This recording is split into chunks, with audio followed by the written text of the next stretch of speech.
Hi there. Today I am talking to you from our new Wedge Range facility here at Del Rio Country Club. I have 10 targets out there starting at 30 yards going to 120 cement pads.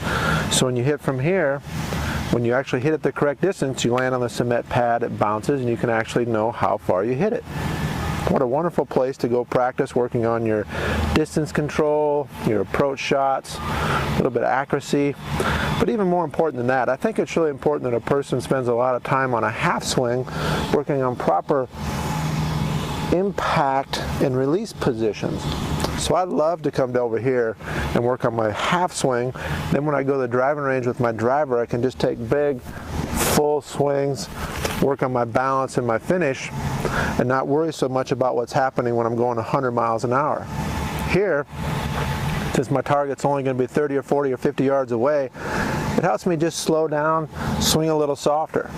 So here's some elements to think about when you're hitting your pitch shot. First off, it is a pitch shot.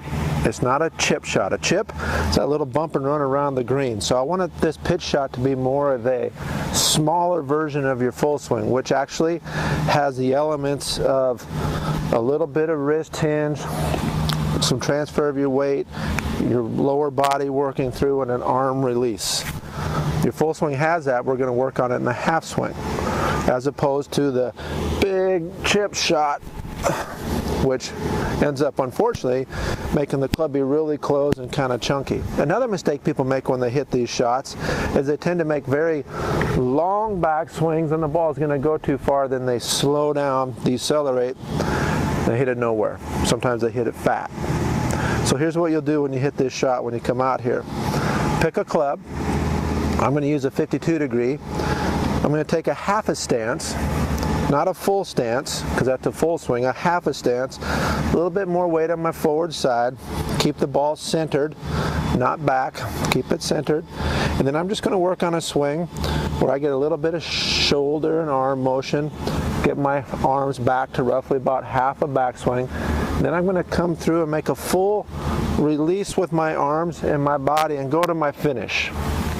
So I'm going to, what I feel is a half a backswing to a full finish.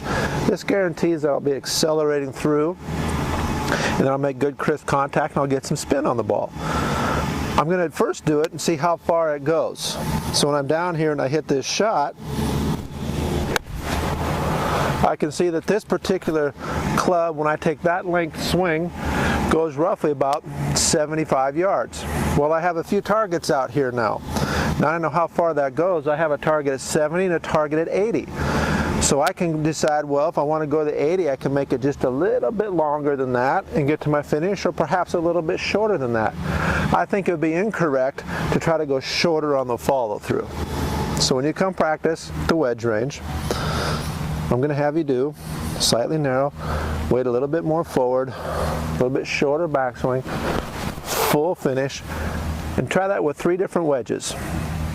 See how far each one goes, and once you get a parameter how far you're hitting it, then you can start aiming at the targets and have a little bit of fun. Enjoy this facility. You're going to love it.